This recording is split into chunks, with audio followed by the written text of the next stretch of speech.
I thought being home alone would be peaceful, until I realized I wasn't actually alone. It was a cold winter night, the kind where the silence feels heavy.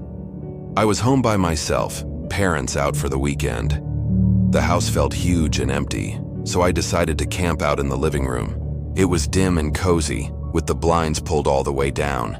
The only light came from the TV's glow, casting long, dancing shadows across the room. I was just settling into a movie, wrapped up in a blanket, feeling the chill of the house seep in.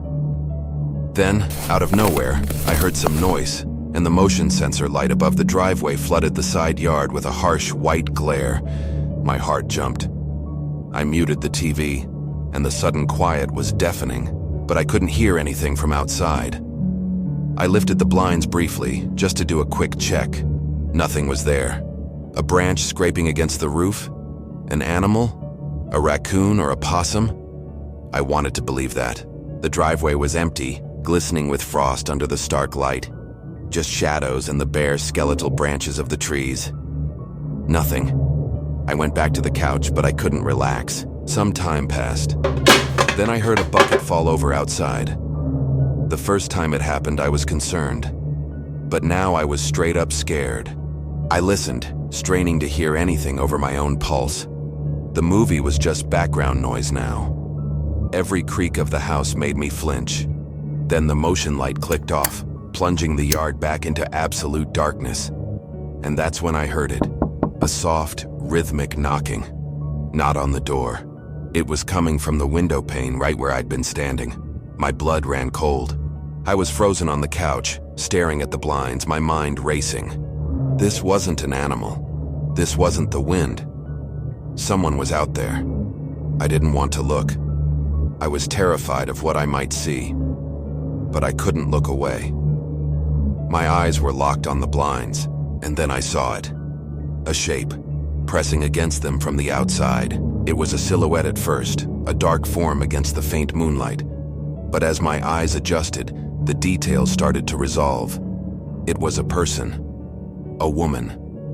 Her face was pale and ghostly, framed by wild, messy gray hair. But it was her eyes that made me stop breathing. They were wide, dark, and completely empty, staring right through the glass, right at me, just standing there, watching.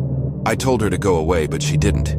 Trembling from fear, I called 911. Then the knocking started again, louder this time, more aggressive. Bam, bam, bam. It was a sound that vibrated through my whole body. A wave of pure terror washed over me. My breath hitched in my throat, coming in short, ragged gasps. My only thought was to hide. I scrambled off the couch, my legs feeling weak and uncoordinated. I backed away slowly, never taking my eyes off the window, terrified the blinds would fly open. Then I turned and ran.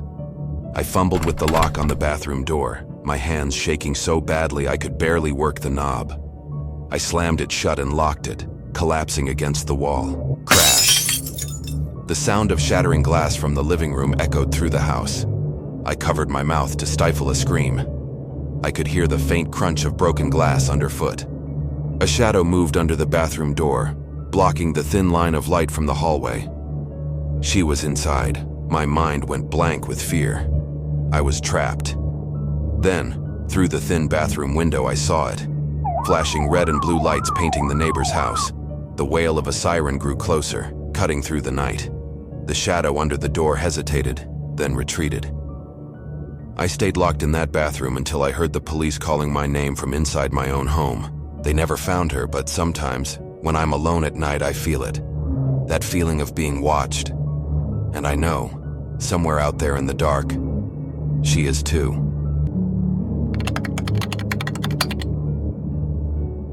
Have you ever felt a chill that has nothing to do with the cold? A silence so profound it feels heavier than any sound?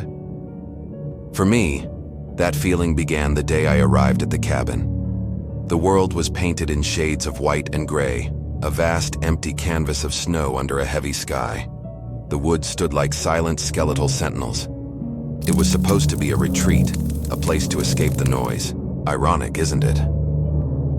How I came seeking silence, only to find one that screamed. The first day was peaceful, almost unnervingly so.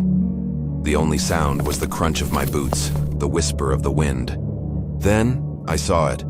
A small red ball, half buried in the fresh snow just beyond my porch. It was so out of place, a single drop of color in a monochrome world. Who would leave a child's toy out here, in the middle of nowhere? I didn't think much of it. I picked it up and tossed it over the rickety wooden fence that bordered the property. I watched it disappear into a deep drift, and then I went inside, eager for the warmth of the fire. That night, something woke me. It was a sound so faint, I almost convinced myself it was the wind.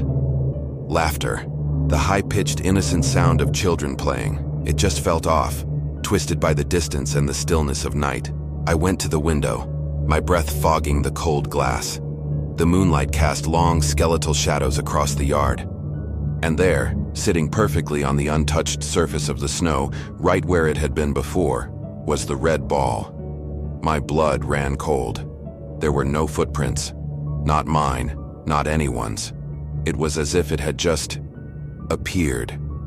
But the feeling of being watched was a physical weight on my shoulders. The next morning, I brought the ball inside. I placed it by the hearth, its bright red a stark and unwelcome guest in the dark wood-paneled room. For the rest of the day, I felt its presence, a silent accusation. I tried to ignore it, to lose myself in a book, but my eyes kept drifting back to it.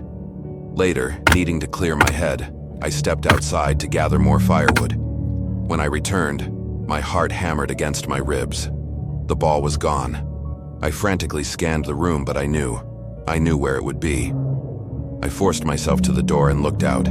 There it was, back in its spot in the snow, a silent sentinel. And that's when the real terror hit me. It wasn't just about the ball anymore. Someone, or something, had been inside my house. My sanctuary was breached. I rushed through the cabin, locking the door, pulling the blinds, my shaky breaths loud in the suffocating silence. Every creak of the old wood was a footstep. Every shadow held a shape. Sleep was impossible. I sat in a chair facing the door until the digital clock on my phone glowed 3 a.m. The witching hour. A morbid curiosity, a need to know, pulled me back to the window. I parted the blinds just enough to see.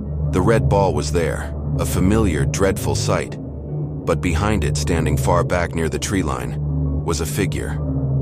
A small child, pale and still as a porcelain doll, dressed in dark, simple clothes that did little to fend off the brutal cold. It wasn't moving, it was just standing there, staring directly at my window.